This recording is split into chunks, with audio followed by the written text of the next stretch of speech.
Hi ma'am.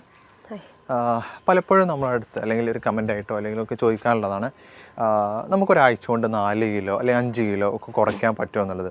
പ്രത്യേകിച്ച് നമ്മളെ ഒരു വെഡ്ഡിംഗ് ഒക്കെ വരികയാണെങ്കിൽ, നമ്മളെ സ്വന്തം വെഡ്ഡിംഗ് ആണെങ്കിലും അല്ലെങ്കിലൊക്കെ പല ആളുകളും ചോദിക്കാറുണ്ട്, നമുക്ക് ഒരു ഇഷ്ടപ്പെട്ട ഡ്രസ്സൊക്കെ ധരിക്കണമെങ്കിൽ ഒന്ന് ഈ ചാടിയ വയറൊന്ന് ഉള്ളിലാവണം, അതിന് ഒരാഴ്ച കൊണ്ട് എന്തെങ്കിലും മെത്തേഡ്സ് ഉണ്ടോ, അല്ലെങ്കിൽ 2 ആഴ്ച കൊണ്ട് 10 ദിവസം കൊണ്ട് 10 ദിവസത്തിനുള്ളിൽ തന്നെ നമുക്ക് ഇത്രയും കാര്യങ്ങൾ ചെയ്യാൻ പറ്റുമോ എന്ന് പലരും ചോദിക്കാറുണ്ട്. അങ്ങനെ നമുക്ക് ഒരു പെട്ടെന്ന് തന്നെ ഒരാഴ്ച കൊണ്ടോ അല്ലെ 2 ആഴ്ച കൊണ്ടോ നമുക്ക് ഈസി ആയിട്ട് വെയിറ്റ് നമുക്കും അല്ലെ കുറയ്ക്കാനും അതുപോലെ തന്നെ നമ്മളെ ചാടിയ വയറൊന്ന് ഉള്ളിലാക്കാനും എന്തെങ്കിലും വഴികളുണ്ടോ? നമുക്ക് തീർച്ചയായിട്ടും ഈ 2 ആഴ്ച കൊണ്ടോ അല്ലെങ്കിൽ ഒരു മാസം കൊണ്ടൊക്കെ നമുക്ക് ഇങ്ങനെ അമിത വണ്ണമൊക്കെ നമുക്ക് കുറച്ച് കൊണ്ടുവരാൻ പറ്റുന്നതാണ്. അപ്പോൾ അതിന് മുന്നേ ആയിട്ട് നമുക്ക് വെയിറ്റ് കൂടാൻ എന്തൊക്കെ കാരണങ്ങളെന്ന് നമുക്കിവിടെ ഡിസ്കസ് ചെയ്യാം. മെയിനായിട്ട് വെയിറ്റ് കൂടാന്ന് പറഞ്ഞു കഴിഞ്ഞാൽ നമ്മളെ ബോഡി വെയിറ്റ് അല്ലെങ്കിൽ ബോഡി മാസ് ഇൻഡെക്സ് ഒരു 35 എബോവ് ആകുമ്പോഴാണ് നമ്മുടെ ശരീരത്തിൽ കൊഴുപ്പും അല്ലെങ്കിൽ നമ്മളെ ശരീരഭാരം കൂടിയിട്ടുണ്ടെന്ന് നമുക്ക് പറയാം. അപ്പോൾ ഈ വെയിറ്റ് കൂടുക എന്ന് പറയുമ്പം നമ്മുടെ ജോയിൻസിനൊക്കെ നോർമലി ഒരു ജോയിൻറ്റിന് ഒരു വെയിറ്റ് ബെയറിങ് കപ്പാസിറ്റി ഉണ്ട്. നമ്മളെ ശരീരത്തിൻ്റെ ഒരു 4 കിലോളം നമ്മളെ ജോയിൻസ് താങ്ങി നിർത്തുന്നുണ്ട്. അപ്പോൾ ആ ജോയിൻസിൽ നിന്നൊക്കെ ഭയങ്കര ഒരു വേദന അനുഭവപ്പെടുക, അല്ലെങ്കിൽ നടക്കുമ്പോൾ ഒരു കിതപ്പൊക്കെ ഫീൽ ചെയ്യുക, അല്ലെങ്കിൽ എന്താ പറയുക ഭയങ്കര ഒരു സ്റ്റിഫ്നെസ് അനുഭവപ്പെടുക, അതൊക്കെയാണ് നമ്മളെ ശരീരഭാരം വർദ്ധിച്ചിട്ടുണ്ടെന്ന് നമ്മളെ ശരീരം കാണിക്കുന്ന ഒരു എക്സ്റ്റേണൽ സൈൻ എന്നൊക്കെ പറയാം. അതേപോലെ തന്നെ ചില ഡ്രസ്സൊക്കെ ഇടുമ്പോൾ നമ്മൾ ഇപ്പോൾ ഇട്ടുകൊണ്ടിരിക്കുന്ന ഡ്രസ്സ് കുറച്ച് കഴിഞ്ഞ് നമ്മൾ വെയിറ്റൊക്കെ കൂടി കഴിഞ്ഞ് നമുക്ക് ഇടാൻ ഭയങ്കര ബുദ്ധിമുട്ടായിരിക്കും, നമുക്ക് ഭയങ്കര ടൈറ്റായിരിക്കും, ചിലർക്ക് വയറായിട്ട് അനുഭവപ്പെടാം. അപ്പോൾ ഇത് വരാൻ ഒരുപാട് കാരണങ്ങളുണ്ട്. മെയിനായിട്ട് അവരെ ഭക്ഷണ രീതികൾ തന്നെയാണ്. നമുക്കറിയാം പണ്ട് കാലങ്ങളിലൊക്കെ ആളുകൾക്ക് അസുഖങ്ങൾ വരുന്നത് വളരെ കുറവാണ്. അതായത് ഫാറ്റി ലിവർ പോലത്തതും ഫൈബ്രോയിഡ് ഇഷ്യൂസ്, PCOD ഇഷ്യൂസൊക്കെ വരുന്നത് വളരെ കുറവാണ്. ഇന്നൊരു ജനറേഷൻ നോക്കുമ്പോൾ ഒരു 100-ൽ 60% ആളുകളിലും ഈ ഫാറ്റി ലിവർ ഇഷ്യൂസ് ഉണ്ട്. ഒരു 60% ആളുകൾ തന്നെ PCODൻ്റെ ഇഷ്യൂസ് ഉണ്ട്. അപ്പോൾ അതുമൂലം ഇൻഫെർട്ടിലിറ്റി കംപ്ലയിൻസ്, കുട്ടികളില്ലാത്ത ബുദ്ധിമുട്ടുകളൊക്കെ ഇന്ന് വളരെ കോമൺ ആയിട്ടുള്ള കാര്യങ്ങളാണ്. അപ്പോൾ അവരൊക്കെ മെയിൻ ഒരു റീസൺ അല്ലെങ്കിൽ അത് വരാനുള്ള ഒരു റീസൺ എന്ന് പറഞ്ഞു കഴിഞ്ഞാൽ അവരൊരു ബാലൻസ് ഡയറ്റ് അവിടെ മെയിൻറ്റെയിൻ ചെയ്യുന്നില്ല. ഒരു ബാലൻസ് ഡയറ്റ് മെയിൻറ്റെയിൻ ചെയ്ത് കഴിഞ്ഞാൽ നമുക്കൊരുവിധം എല്ലാ അസുഖങ്ങളെയും നമുക്ക് കൺട്രോൾ ചെയ്യാൻ പറ്റുന്നതാണ്. അതായത് ബാലൻസ് ഡയറ്റ് എന്ന് പറയുമ്പം കാർബോഹൈഡ്രേറ്റ്, ഫാറ്റ്സ്, പ്രോട്ടീൻസ്, ഇത് 3ഉം തുല്യ രീതിയിൽ നമ്മളെ ഭക്ഷണത്തിൽ ഉൾപ്പെടുത്തി കഴിഞ്ഞ് കഴിഞ്ഞാൽ നമുക്ക് എല്ലാ അസുഖത്തെയും നമുക്ക് കൺട്രോൾ ചെയ്യാൻ പറ്റും. അപ്പം നമ്മൾ മരുന്നിനെയോ അല്ലെങ്കിൽ മറ്റെന്ത് മെഡിസിൻസിനെയോ ഒന്നും ഡിപ്പെൻഡ് ചെയ്യേണ്ട ആവശ്യമില്ല. ഇന്ന് വെയിറ്റ് കുറയ്ക്കാനും BP-ക്കും ഷുഗറിനും ഫാറ്റി ലിവറിനും ഒക്കെ ഒരുപാട് മെഡിസിൻസ് ഹൈ ഡോസായിട്ട് നമ്മൾ ഡെയിലി കഴിക്കാറുണ്ട്. ആ മെഡിസിൻസിൻ്റെ സൈഡ് എഫക്റ്റ് ആയിട്ട് പല കിഡ്നി സ്റ്റോൺ പ്രശ്നങ്ങളും, വീക്ക്നെസ് അനുഭവപ്പെടുന്നതും, പ്രതിരോധശേഷി കുറയുന്ന പ്രശ്നങ്ങളൊക്കെ ഇന്ന് ആളുകളിൽ കോമൺ ആണ്. അപ്പോൾ അതൊക്കെ ഒന്ന് കുറയ്ക്കാന്ന് പറയുന്നത് നമ്മൾ മെയിനായിട്ട് നമ്മൾ ഭക്ഷണത്തിൽ ഫോക്കസ് ചെയ്താൽ മതി. അപ്പോൾ ഭക്ഷണം നമ്മൾ കൺട്രോൾ ചെയ്ത് കഴിഞ്ഞാൽ തന്നെ നമുക്കൊരുവിധം എല്ലാം നമുക്ക് കൺട്രോൾ ചെയ്യാൻ പറ്റും. അപ്പം ഞാൻ പറഞ്ഞു വെയിറ്റ് കൂടാനുള്ള ഒരു കാരണം എന്ന് പറഞ്ഞു കഴിഞ്ഞാൽ ഈ അമിതമായിട്ടുള്ള കാർബ് അല്ലെങ്കിൽ അമിതമായിട്ടുള്ള കൊഴുപ്പേറിയ ഭക്ഷണങ്ങൾ അല്ലെങ്കിൽ അമിതമായിട്ടുള്ള പ്രോട്ടീൻ റിച്ച് ആയിട്ടുള്ള ഭക്ഷണങ്ങളൊക്കെ എടുക്കുമ്പോഴാണ് നമുക്ക് ഇത്തരം വെയിറ്റിൻ്റെ പ്രശ്നങ്ങൾ വരുന്നത്. അപ്പോൾ അതൊന്ന്. രണ്ടാമതായിട്ട് ഇത്രയും കഴിക്കുന്നുണ്ടെങ്കിലും നമ്മളത് ശരീരത്തിൽ നിന്ന് ബേൺ ഔട്ടായി പോകുന്നില്ല, അല്ലെങ്കിൽ ആ കലോറി നമ്മളെ ശരീരത്തിൽ അടിഞ്ഞു കൂടുക, അല്ലെങ്കിൽ പല അവയവങ്ങളിലൊക്കെ അത് അടിഞ്ഞു കൂടുന്നുണ്ട്. അപ്പോൾ അത് ബേൺ ഔട്ടായിട്ടോ അല്ലെങ്കിൽ വേർപ്പായിട്ടോ നമ്മളെ ശരീരത്തിൽ പുറന്തള്ളപ്പെടുന്നില്ല. അപ്പോൾ നമ്മൾ എന്ത് ചെയ്യണം? നല്ല രീതിയിൽ എക്സസൈസ് ചെയ്യണം. അപ്പോൾ വ്യായാമക്കുറവ് ഇതിൻ്റെ ഒരു മെയിൻ കാരണമാണ്. അപ്പോൾ എക്സസൈസ് ചെയ്തിട്ടില്ലെങ്കിൽ ഇത്തരം ബുദ്ധിമുട്ടുകൾ നമുക്ക് കണ്ടിന്യൂസ് ആയിട്ട് വന്നുകൊണ്ടേ നിൽക്കും. അതേപോലെ തന്നെയാണ് വെയിറ്റ് കൂടാനുള്ള ഒരു കാരണം എന്ന് പറഞ്ഞാൽ നമ്മുടെ ശരീരത്തിൽ എസ്പെഷ്യലി സ്ത്രീകളിൽ നോക്കുകയാണെങ്കിൽ PCOD പ്രശ്നങ്ങളൊക്കെ ഉള്ള ആളുകളിൽ ഒരു കാരണം എന്ന് പറഞ്ഞു കഴിഞ്ഞാൽ ഹോർമോണൽ ഇംബാലൻസ് ആണ്.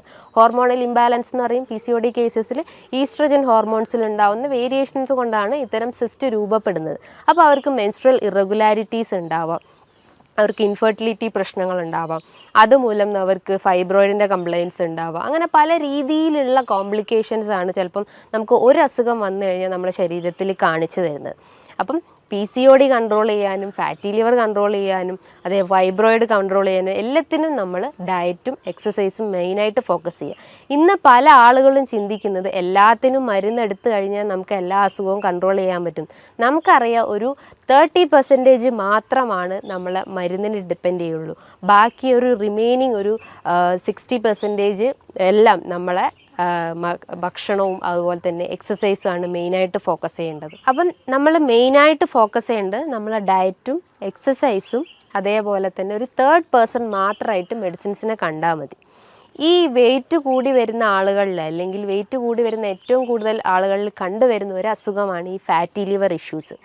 അതായത് ഫാറ്റി ലിവർ ഉള്ള രോഗികളിൽ ഒരു ബോഡി സ്ട്രക്ചർ നോക്കുമ്പോൾ അവർക്ക് കൈകാലുകളൊക്കെ ഭയങ്കര ലീൻ അല്ലെങ്കിൽ മെലിഞ്ഞിരിക്കുന്നത് നമുക്ക് കാണാം. പക്ഷെ അവർ വയറ് നോക്കുമ്പം ചാടിയിരിക്കുന്നത് അല്ലെങ്കിൽ ഒരു പോട്ട് ബെല്ലി സ്ട്രക്ചറിലേക്ക് കാണപ്പെടുന്നുണ്ട്. അതായത് പോട്ട് ബെല്ലി സ്ട്രക്ചർ എന്ന് പറയുമ്പം നമ്മൾ ഈ ഒരു വാരിയലിൻ്റെ താഴെയായിട്ട് വയറിങ്ങനെ ചാടിയിരിക്കുന്നത് നമുക്ക് കാണാം. അതിൻ്റെ ഒരു മെയിൻ കാരണം എന്ന് പറഞ്ഞു കഴിഞ്ഞാൽ ലിവർ സംബന്ധമായിട്ടുള്ള എന്തോ ഒരു അസുഖം അയാൾക്ക് വന്നിട്ടുണ്ടെന്ന്. മെയിനായിട്ട് ഫാറ്റി ലിവർ ഇഷ്യൂസ്, അതേപോലെ തന്നെ സിറോസിസ് കംപ്ലയിൻസ് ഉള്ള ആളുകൾ, അതായത് അവർക്ക് ലോവർ അബ്ഡോമൻ നല്ല ബൾജ് ചെയ്തിരിക്കുന്നു അല്ലെങ്കിൽ ഒരു പോട്ട് ബെല്ലി സ്ട്രക്ചർ അല്ലെങ്കിൽ ഒരു സഞ്ചി പോലെയൊക്കെ കാണപ്പെടുന്നുണ്ട്. അപ്പോൾ ഇവർ മെയിനായിട്ട് ഫോക്കസ് ചെയ്യേണ്ടതെന്ന് പറഞ്ഞാൽ നല്ല കൊഴുപ്പുകളെ ഭക്ഷണത്തിൽ സപ്ലൈ ചെയ്യാൻ ശ്രമിക്കുക. അതായത് ഹെൽത്തി ഫാറ്റ് ആയിട്ടുള്ള omega-3 ഫാറ്റി ആസിഡ്സ് അവരെ ഭക്ഷണത്തിൽ എടുക്കാം.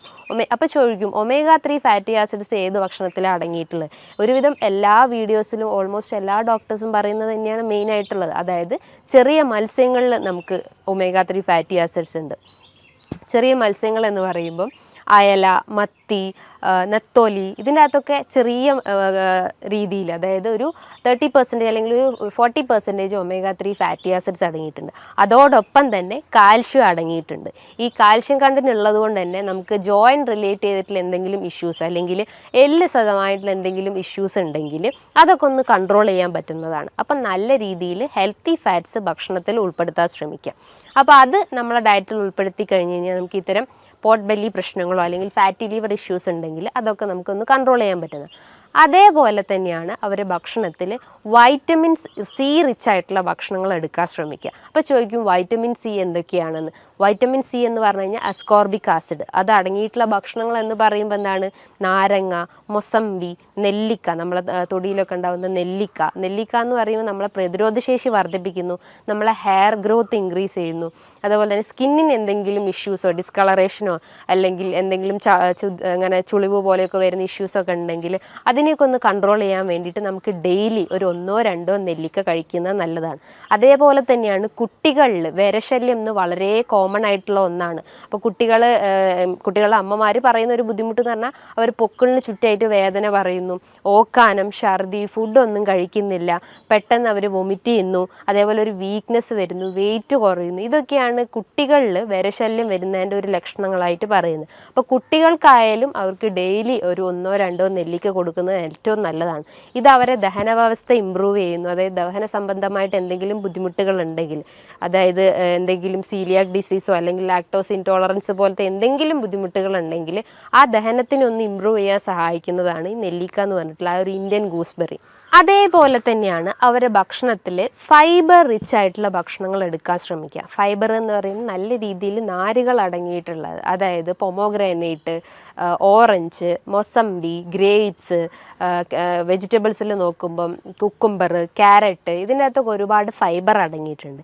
ഇത് നമ്മളെ ദഹനത്തിനെ നല്ല രീതിയിൽ ഇമ്പ്രൂവ് ചെയ്യാൻ സഹായിക്കുന്നു. ഇനിയിപ്പോൾ മലബന്ധം പ്രശ്നങ്ങളൊക്കെ ഉള്ള ആളുകളാണെങ്കിൽ എല്ലാ ഡോക്ടേഴ്സും പറയുന്ന ഒന്നാണ് അവർ നല്ല രീതിയിൽ വാട്ടർ ഇൻടേക്ക് എന്ന് വെച്ചാൽ ബോഡി വാട്ടർ ഇൻടേക്ക് നല്ല രീതിയിൽ കൂട്ടുക. അതേപോലെ തന്നെയാണ് ഫൈബർ റിച്ച് ആയിട്ടുള്ള ഭക്ഷണങ്ങൾ എടുക്കാൻ ശ്രമിക്കുക.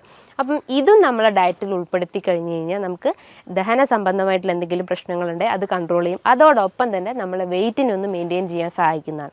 അതേപോലെ തന്നെയാണ് അവരുടെ ഭക്ഷണത്തിൽ പ്രോട്ടീൻ്റെ കണ്ടൻറ്റും ഇൻക്ലൂഡ് ചെയ്യാൻ ശ്രമിക്കുക.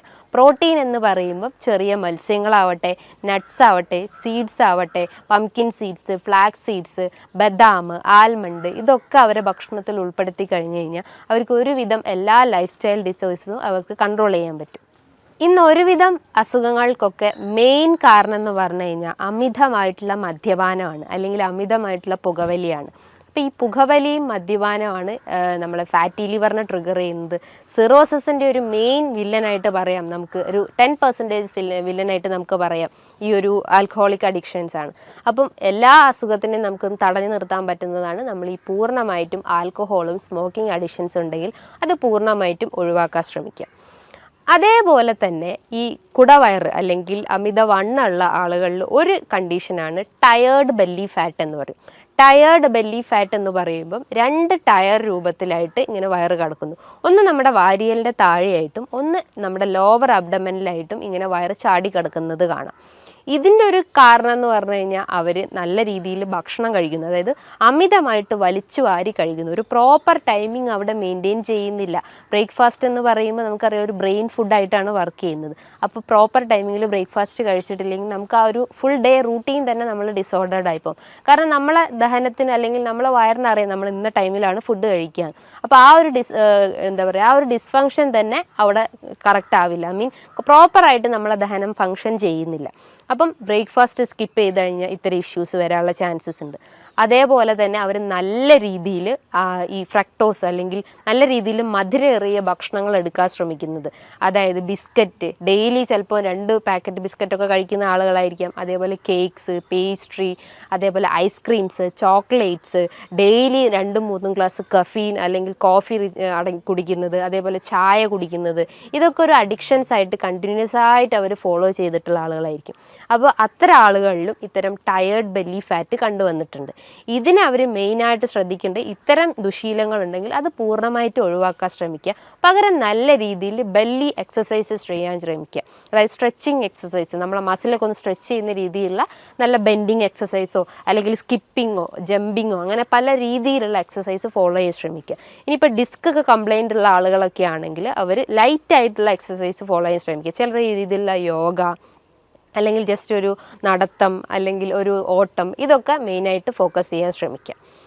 അതേപോലെ തന്നെയാണ് ഈ കുടവയർ അല്ലെങ്കിൽ വെയിറ്റ് കൂടി വരുന്ന കുറച്ച് ആളുകളിൽ കണ്ടിട്ടുള്ളതാണ് മോംസ് ബെല്ലി ഫാറ്റ് എന്ന് പറയും.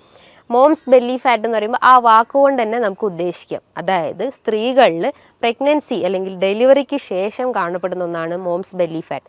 ഇതിൻ്റെ ഒരു കാരണം എന്ന് പറഞ്ഞു കഴിഞ്ഞാൽ അവർ ആ ഒരു അബ്ഡോമിനൽ മസിൽസ് നന്നായിട്ട് സ്ട്രെച്ച് ചെയ്യും. ഇപ്പോൾ സിസേറിയൻ സെക്ഷൻ ആയാലും അല്ലെങ്കിൽ നോർമൽ ഡെലിവറി ആയാലും നല്ല രീതിയിൽ ആ മസിൽസ് ഒന്ന് സ്ട്രെച്ച് ചെയ്യാനുള്ള ചാൻസസ് ഉണ്ട്. അപ്പോൾ അതുമൂലമാണ് അവർക്ക് ഈ ഒരു കുടവയർ അല്ലെങ്കിൽ അമിതവണ്ണമൊക്കെ ഡെവലപ്പ് ചെയ്യുന്നത്. അപ്പോൾ അവരും മെയിനായിട്ട് ശ്രദ്ധിക്കേണ്ടത് അവരുടെ എക്സസൈസാണ് മെയിനായിട്ട്. അതേപോലെ തന്നെയാണ് hormonal belly fat. Hormonal belly fat എന്ന് പറയുമ്പം ഈ ഒരു വാക്കും തന്നെ നമുക്ക് ഐഡൻറ്റിഫൈ ചെയ്യാം. ഹോർമോണൽ ഇംബാലൻസ് കൊണ്ട് വരുന്നതാണ്. അതിലൊന്നാണ് PCOD ഇഷ്യൂസ്, രണ്ടാമതാണ് തൈറോയിഡ് ഇഷ്യൂസ്. ഇത് മൂലം അവർ ശരീരത്തിൽ അമിതമായിട്ട് കൊഴുപ്പടിഞ്ഞു കൂടുന്നു. നമുക്കറിയാം PCOD എന്ന് പറയുമ്പോൾ എന്താ, ഡയബറ്റിസ് ഓഫ് ഓവറി എന്നാണ്. ഡയബറ്റിസ് ഓഫ് ഓവറി എന്ന് പറയുമ്പോൾ നമ്മൾ ഓവറിയിൽ ബാധിക്കുന്ന ഒരു പ്രമേഹത്തെയാണ് ഈ PCOD എന്ന് പറയുന്നത്. അതായത് അതിൻ്റെ മെയിൻ ഒരു റീസൺ അല്ലെങ്കിൽ ഒരു മെയിൻ വില്ലൻ എന്ന് പറയുന്നത് ഇൻസുലിൻ റെസിസ്റ്റൻസ് ആണ്. നമ്മൾ കഴിക്കുന്ന ഭക്ഷണത്തിന് എനർജി ആയിട്ട് അവിടെ കൺവേർഷൻ നടക്കുന്നില്ല. അതുമൂലം നമുക്ക് ഗ്ലൂക്കോസ് മോളിക്യൂൾസിന് അല്ലെങ്കിൽ ഇൻസുലിൻ റിസപ്റ്റേഴ്സിന് കറക്റ്റായിട്ട് അത് ഐഡൻറ്റിഫൈ ചെയ്യാൻ പറ്റാത്തൊരവസ്ഥ വരുന്നു. അപ്പോൾ നമ്മൾ ബോഡിയിൽ അമിതമായിട്ട് കൊഴുപ്പ് അടിഞ്ഞു കൂടുന്നു, പല ഓർഗൻസിലായിട്ട് അത് അടിഞ്ഞു കൂടുന്നു. അങ്ങനെ അടിഞ്ഞു കൂടുന്ന ഒരു ഇതിലെയാണ് ഓവറീസിൻ്റെ അകത്ത് അടിഞ്ഞു കൂടുന്നതിനെയാണ് ഡയബറ്റിസ് ഓഫ് ഓവറി. അതുമൂലം സ്ത്രീകൾക്ക് മെൻസ്ട്രൽ ഇറഗുലാരിറ്റി ഉണ്ടാവും. അതായത് ഒരു നോർമൽ സൈക്കിൾ എന്ന് പറയുമ്പോൾ 28 to 35 ഡേയ്സ് ആണ്. അത് അവർക്കൊരു 40 ഡേയ്സോ അല്ലെങ്കിൽ ഒരു 2 മന്തൊക്കെ ഡിലേ ആവുന്ന ചാൻസസ് ഉണ്ട്. ഇനിയിപ്പോൾ പീരീഡ്സ് ആയി കഴിഞ്ഞാലും അവർക്കൊരു 1-2 ഒരു സ്കാൻഡി ബ്ലീഡിങ്, വളരെ സ്പോട്ടിങ് രീതിയിലുള്ള ബ്ലീഡിങ് മാത്രമേ കാണപ്പെടുന്നുള്ളൂ. അതിശക്തമായിട്ടുള്ള വയറുവേദന അനുഭവപ്പെടാറുണ്ട്. അതേപോലെ തന്നെ ഭയങ്കരമായിട്ട് ക്ഷീണം അനുഭവപ്പെടുന്നു. അതിനെക്കാട്ടും വലുതൊന്നാണ് അവർക്ക് ശക്തമായിട്ട് വെയിറ്റ് കൂടുന്നത്. ഫുഡ് കഴിക്കാത്ത ആളുകളായാലും അതായത് നോർമലി ഫുഡ് കഴിക്കുന്ന ആളുകളായാലും അവർക്കും ഇത് വെയിറ്റ് കൂടുന്നത് ഒരു കാരണം എന്ന് പറഞ്ഞു കഴിഞ്ഞാൽ ഇൻസുലിൻ റെസിസ്റ്റൻസ് ആണ്. അതേപോലെ തന്നെയാണ് ഹോർമോണൽ ഇംബാലൻസിൽ വരുന്നതാണ് thyroid related issues. Thyroid related issues എന്ന് പറയുമ്പം തൈറോയിഡ് തന്നെ ഹൈപ്പോർ തൈറോയിഡ്സ് ഉണ്ട്, ഹൈപ്പർ തൈറോയിഡ്സ് ഉണ്ട്. ഹൈപ്പർ തൈറോയിഡിസം ഉള്ള കേസസിൽ അവർക്ക് വെയിറ്റ് കുറയുന്നതാണ് സംഭവിക്കുന്നത്. വെയിറ്റ് കുറയാന്ന് പറയുന്നതിന് ഒരു കാരണം എന്ന് പറഞ്ഞു കഴിഞ്ഞാൽ ബേസൽ മെറ്റബോളിക് റേറ്റ് അവിടെ ഹൈ ആണ്. കാരണം അവർ കഴിക്കുന്ന ഭക്ഷണങ്ങളെല്ലാം പെട്ടെന്ന് തന്നെ അവിടെ ഡൈജഷൻ നടക്കുന്നു, പെട്ടെന്ന് തന്നെ അത് എനർജി കൺവേർഷൻ നടക്കുന്നു. അപ്പം കൊഴുപ്പ് അടിഞ്ഞു കൂടേണ്ട ആ ഒരു ടൈമിംഗ് പീരീഡ് തന്നെ വളരെ ഷോർട്ടാണ്. അതുമൂലം അവർക്ക് വെയിറ്റ് കുറയുന്നതാണ് സംഭവിക്കുന്നത്. പക്ഷെ നേരെ തിരിച്ചാണ് ഹൈപ്പോ തൈറോയിഡിസം പേഷ്യൻസിൽ. അവർക്ക് ബേസൽ മെറ്റബോളിക് റേറ്റ് വളരെ ലോ ആണ്. അപ്പോൾ അവർക്ക് എന്ത് ചെയ്യും, തൈറോയിഡ് സ്റ്റിമുലേറ്റിംഗ് ഹോർമോൺസ് വളരെ ഹൈ ആയിരിക്കും. പകരം T3 T4 ഹോർമോൺസ് വളരെ ലോ ആവാനുള്ള ചാൻസസ്. കാരണം അവിടെ ഹോർമോൺസിൻ്റെ ആ ഒരു സെക്രീഷൻസ് വളരെ കുറവായിരിക്കും. പക്ഷേ അവിടെ സ്റ്റിമുലേറ്റ് ചെയ്യപ്പെടുന്ന, അതായത് തൈറോയിഡ് സ്റ്റിമുലേറ്റിംഗ് ഹോർമോൺസിൻ്റെ ആ ഒരു ഹോർമോൺ വളരെ കൂടുതലായിരിക്കും. അപ്പോൾ അവർക്ക് ബേസൽ മെറ്റബോളിക് റേറ്റും വളരെ ലോ ആണ്. അവർ കഴിക്കുന്ന ഭക്ഷണങ്ങളെല്ലാം പല ഓർഗൻസിലായിട്ട് അടിഞ്ഞുകൂടുന്നു, അതായത് കൊഴുപ്പായിട്ട് അടിഞ്ഞുകൂടുന്നു. അതിലൊന്നാണ് നമുക്ക് വെയിറ്റ് കൂടുന്നതിൻ്റെ ഒരു ലക്ഷണമായിട്ട് നമുക്ക് പറയാം. അതേപോലെ തന്നെയാണ് തൈറോയിഡ് രോഗികളിൽ അമിതമായിട്ടുള്ള ക്ഷീണം അനുഭവപ്പെടുന്നു. അതായത് ഹൈപ്പോതൈറോയിഡിസം പേഷ്യൻസിൽ അതിശക്തമായിട്ടുള്ള ക്ഷീണം അനുഭവപ്പെടുന്നു. അവർക്ക് മുടികൊഴിച്ചിലിൻ്റെ പ്രശ്നങ്ങൾ ഉണ്ടാകുന്നു, സ്കിന്ന് ഭയങ്കര ഡ്രൈ ആവുന്നു. ഇനിയിപ്പോൾ ദഹന വ്യവസ്ഥ നോക്കുകയാണെങ്കിൽ അവർക്ക് മലം കൃത്യമായിട്ട് പോകാത്തൊരവസ്ഥ വരുന്നത്, കോൺസ്റ്റിപ്പേഷൻ പ്രശ്നങ്ങൾ ഉണ്ടാകുന്നു. അതുമൂലം അവർക്ക് പൈൽസിൻ്റെ പ്രശ്നങ്ങൾ ഉണ്ടാകുന്നു, ഹെമറോയിഡ്സിൻ്റെ പ്രശ്നങ്ങൾ ഉണ്ടാകുന്നു. അങ്ങനെ പല കോംപ്ലിക്കേഷൻസ് ആയിട്ട് ഓരോ ആളുകളിലും ഇന്ന് ഈ ഒരു ബുദ്ധിമുട്ട് കണ്ടുവരുന്നുണ്ട്. ഇതിൻ്റെയൊക്കെ മെയിൻ റീസൺ എന്ന് പറഞ്ഞു കഴിഞ്ഞാൽ അവർ കഴിക്കുന്ന കാർബിൻ്റെ കണ്ടൻറ്റ് ഇൻക്രീസ് ചെയ്തിട്ടുണ്ടാവും, പ്രോട്ടീൻ്റെ കണ്ടൻറ്റ് ഇൻക്രീസ് ആയിട്ടുണ്ടാവും, ഫാറ്റിൻ്റെ കണ്ടൻറ്റ് ഇൻക്രീസ് ആയിട്ടുണ്ടാവും. ഇതൊന്നും കൃത്യമായ രീതിയിൽ അവരുടെ ഡയറ്റിൽ ഉൾപ്പെടുത്താത്തതുകൊണ്ടാണ് ഇത്രയും പ്രശ്നങ്ങൾ ഉണ്ടാകുന്നത്. അപ്പോൾ എപ്പോഴും അവിടെ ഒരു ബാലൻസ്ഡ് ഡയറ്റ് മെയിൻറ്റെയിൻ ചെയ്യാൻ ശ്രമിക്കുക. പല ആളുകളും ഇന്ന് വണ്ണം കുറയ്ക്കാൻ വേണ്ടിയിട്ട് പല രീതിയിലുള്ള ഡയറ്റ് ഫോളോ ചെയ്യുന്നു, അതേപോലെ തന്നെ പല ഫാസ്റ്റിംഗ് ഫോളോ ചെയ്യുന്നു. ആ ഫാസ്റ്റിങ്ങിൽ ഒന്നാണ് ഇൻ്റർമീഡിയൻറ്റ് ഫാസ്റ്റിംഗ്. ഇൻ്റർമീഡിയൻറ്റ് ഫാസ്റ്റിംഗ് നമ്മൾ ചെയ്യുമ്പോൾ നമ്മൾ ശരീരത്തിൽ അടിഞ്ഞുകൂടി കിടക്കുന്ന കൊഴുപ്പിനെയൊക്കെ ഒന്ന് അലിയിച്ച് കളയുക, അല്ലെങ്കിൽ അതിനെ ബേൺ ഔട്ട് ചെയ്യാൻ സഹായിക്കുന്ന ഒരു മെത്തേഡാണ് ഇൻ്റർമീഡിയൻറ്റ് ഫാസ്റ്റിംഗ്. അതായത് ഒരു 16 hours അല്ലെങ്കിൽ 14 to 16 hours നമ്മൾ ഫുഡെല്ലാം സ്കിപ്പ് ചെയ്തിട്ട് ഈവൺ ഒരു വാട്ടർ ഇൻടേക്ക് പോലും അവിടെ പാടില്ല. അപ്പോൾ അത്രയും ഫാസ്റ്റിംഗ് അവിടെ മെയിൻറ്റെയിൻ ചെയ്ത് കഴിഞ്ഞാൽ അവർക്ക് ഈ ഒരു ക്ഷീണം അല്ലെങ്കിൽ ഇത്തരം കൊഴുപ്പൊക്കെ നമ്മുടെ ശരീരത്തിൽ നിന്ന് തന്നെ നമുക്ക് ബേൺ ഔട്ട് ചെയ്യാൻ സഹായിക്കാവുന്നതാണ്. ഇനിയിപ്പം ഈ ഒരു ഡയറ്റ് ഫാസ്റ്റിംഗ് മാത്രമാണെങ്കിൽ അവരെന്തൊക്കെയാണ് അവരുടെ ഭക്ഷണത്തിൽ ഉൾപ്പെടുത്തേണ്ടതെന്ന് പലർക്കുമുള്ള സംശയങ്ങളുണ്ടാവും.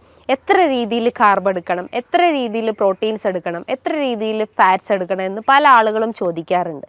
അപ്പോൾ കാർബ്സിൻ്റെ അളവ് നോക്കുമ്പം നമ്മളൊരു ഈക്വൽ എമൗണ്ടിൽ, അതിൽ 20%, ഒരു 100% നോക്കുമ്പോൾ അതിൻ്റെ ഒരു 20% അല്ലെങ്കിൽ ഒരു 20-30% മാത്രമേ നമ്മൾ കാർബിൻ്റെ അളവ് എടുക്കാൻ പാടുള്ളൂ.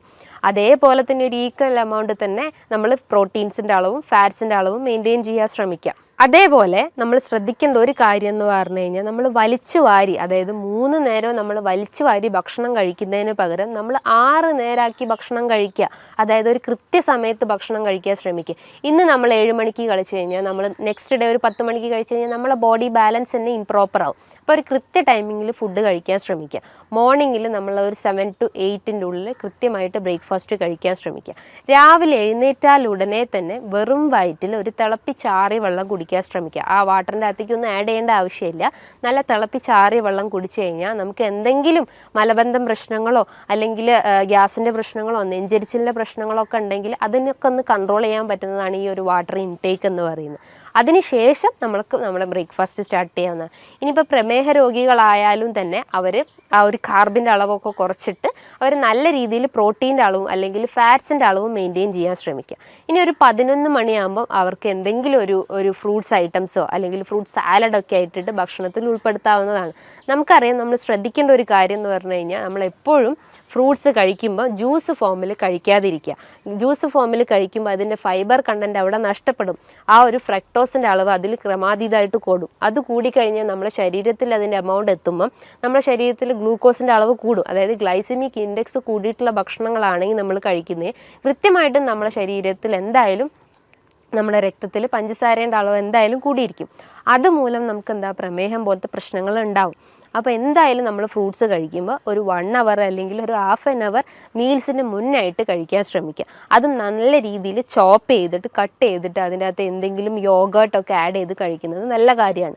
അതേപോലെ ചെറിയ എമൗണ്ടിൽ ഒരു ടീസ്പൂണൊക്കെ ഒലിവ് ഓയിൽ അവരെ ഭക്ഷണത്തിൽ ഉൾപ്പെടുത്തുന്നതും നല്ലതാണ്. ഇതിൻ്റെ അകത്ത് ഹെൽത്തി ഫാറ്റ്സ് ആണ് അടങ്ങിയിട്ടുള്ളത്.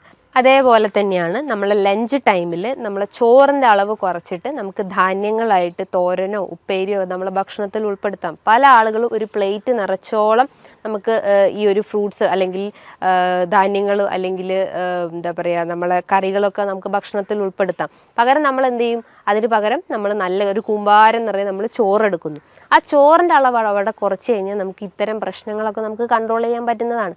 ആ ഒരു ഫുഡ് ടൈമിങ് എപ്പോഴും നമ്മൾ മെയിൻറ്റെയിൻ ചെയ്യാൻ ശ്രമിക്കുക. ശ്രമിക്കുക. ഇനിയിപ്പോൾ ഗ്യാസ്ട്രൈറ്റിസ് പ്രശ്നങ്ങളൊക്കെ ഉള്ള ആളുകളാണെങ്കിൽ അവരും ഒരു പ്രോപ്പർ ടൈമിങ്ങിൽ ഫുഡ് കഴിച്ചു കഴിഞ്ഞാൽ അവർക്ക് ഈ ഗ്യാസിൻ്റെ പ്രശ്നങ്ങൾ റെഡ്യൂസ് ചെയ്യും. ബ്ലോട്ടിംഗ് പ്രശ്നങ്ങളൊക്കെ ഉണ്ടെങ്കിൽ അതൊക്കെ ഒന്ന് കൺട്രോൾ ചെയ്യാൻ പറ്റുന്നതാണ്. അതേപോലെ തന്നെ നമ്മൾ ഈവനിങ് ടൈമിൽ ചെറിയ രീതിയിൽ ഫ്രൂട്ട്സ് നമ്മൾ ഭക്ഷണത്തിൽ ഉൾപ്പെടുത്താം. ഒരു ഗ്ലാസ് നമുക്ക് ചായയോ കാപ്പിയോ നമുക്ക് ഡെയിലി ഒരു വൺസ് എ ഡേ നമുക്ക് കഴിക്കുന്നത് നല്ലതാണ്. അതേപോലെ തന്നെ നമ്മൾ ഡിന്നർ നോക്കുവാണെങ്കിലും അതൊരു 7 to 8 ഉള്ളിൽ നമ്മൾ ഡിന്നർ കഴിക്കാൻ ശ്രമിക്കാം. അത് നമ്മളെ ലൈറ്റ് ഭക്ഷണങ്ങൾ എടുക്കാൻ ശ്രമിക്കുക. നമ്മൾ വീട്ടിൽ നിന്ന് തന്നെ പൊടിപ്പിച്ചുണ്ടാക്കിയിട്ടുള്ള വീറ്റിൻ്റെ ചപ്പാത്തിയോ അല്ലെങ്കിൽ ഓട്സൊക്കെ യൂസ് ചെയ്യുകയാണെങ്കിൽ തന്നെ പാല് കഴിവതും ഒഴിവാക്കിയിട്ട് നല്ല രീതിയിൽ നമ്മളെ നോർമൽ വാട്ടറിൽ തന്നെ അത് കുക്ക് ചെയ്തെടുക്കാൻ ശ്രമിക്കാം. നമുക്ക് ഓട്സ് വെച്ചിട്ട് അല്ലെങ്കിൽ ഓംലെറ്റ് ഒക്കെ ഉണ്ടാക്കുന്നത് നല്ലതാണ്. അതേപോലെ തന്നെ ചെറിയ മത്സ്യങ്ങൾ നമ്മളെ ഭക്ഷണത്തിൽ ഉൾപ്പെടുത്തുന്നത് നല്ലതാണ്. അതേപോലെ നമ്മൾ ശ്രദ്ധിക്കേണ്ട ഒരു കാര്യമാണ് റെഡ് മീറ്റ് പൂർണ്ണമായിട്ടും നമ്മൾ ഭക്ഷണത്തിൽ നിന്ന് ഒഴിവാക്കാൻ ശ്രമിക്കുക. നിങ്ങൾക്കൊരു വീക്ക്ലി വൺസ് കഴിക്കാം, അല്ലെങ്കിൽ മന്ത്ലി വൺസ് ഒക്കെ റെഡ് മീറ്റ് കഴിക്കുന്നതുകൊണ്ട് കുഴപ്പമൊന്നുമില്ല. ഇത് നമ്മളെ ശരീരത്തിൽ യൂറിക് ആസിഡിൻ്റെ അളവിൻ്റെ കൂട്ടുന്നുണ്ട്. അപ്പോൾ അതുമൂലം നമുക്ക് ഗൗട്ടി കംപ്ലയിൻസ് ഒക്കെ ഇൻക്രീസ് ചെയ്യാനുള്ള ഒരു ചാൻസസ് ഉണ്ട്. അപ്പം നമ്മളെ ഭക്ഷണത്തിൽ എപ്പോഴും റെഡ് മീറ്റിൻ്റെ അളവ് കഴിവതും കുറയ്ക്കാൻ ശ്രമിക്കുക. നല്ല പോലെ എക്സസൈസ് ചെയ്യാൻ ശ്രമിക്കുക. നമ്മളെ ശരീരം നല്ല രീതിയിൽ വേർക്കുന്ന രീതിയിലുള്ള എക്സസൈസ് മെയിൻറ്റെയിൻ ചെയ്യാൻ ശ്രമിക്കുക. അത് കാർഡിയാക് എക്സസൈസ് ആവട്ടെ, അല്ലെങ്കിൽ എയറോബിക് എക്സസൈസ് ആവട്ടെ, ചെറിയ രീതിയിലുള്ള നടത്തോ അല്ലെങ്കിൽ ഓട്ടോ എന്ത് നമ്മളെ ഭക്ഷണത്തിൽ നമ്മളെ ഡയറ്റിൽ അല്ലെങ്കിൽ നമ്മളെ ലൈഫ് സ്റ്റൈലിൽ ഉൾപ്പെടുത്തി കഴിഞ്ഞ് കഴിഞ്ഞാൽ നമുക്ക് ഇത്തരം പ്രശ്നങ്ങളൊക്കെ നമുക്ക് കൺട്രോൾ ചെയ്യാൻ പറ്റുന്നതാണ്. ഈ പറഞ്ഞിട്ടുള്ള ഒരു നല്ല രീതിയിലുള്ള ഒരു പാറ്റേണിൽ ഈ ഒരു മാനേജ്മെൻറ്റ് നമ്മൾ ഫോക്കസ് ചെയ്ത് കഴിഞ്ഞാൽ നമുക്ക് നമ്മളെ വെയിറ്റിനെ നമുക്ക് കൺട്രോൾ ചെയ്യാൻ പറ്റുന്നതാണ്. അതായത് നല്ല ഹെൽത്തി ഫാറ്റ് അല്ലെങ്കിൽ നല്ല ഹെൽത്തി പ്രോട്ടീൻസ് നമ്മൾ ഭക്ഷണത്തിൽ ഉൾപ്പെടുത്തി കഴിഞ്ഞ് കഴിഞ്ഞാൽ നമുക്ക് ഇത്തരം പ്രശ്നങ്ങളൊക്കെ നമുക്ക് ഒരു പരിധി വരെ നമുക്ക് കൺട്രോൾ ചെയ്യാൻ പറ്റുന്നതാണ്. ഇനി ഇതുമായി ബന്ധപ്പെട്ട് നിങ്ങൾക്ക് എന്തെങ്കിലും സംശയങ്ങളുണ്ടെങ്കിൽ താഴെ കാണുന്ന നമ്പറിൽ കോൺടാക്റ്റ് ചെയ്യാവുന്നതാണ്. നല്ലൊരു ഹെൽത്ത് ടോപ്പിക്കുമായി വീണ്ടും കാണാം. Thank you.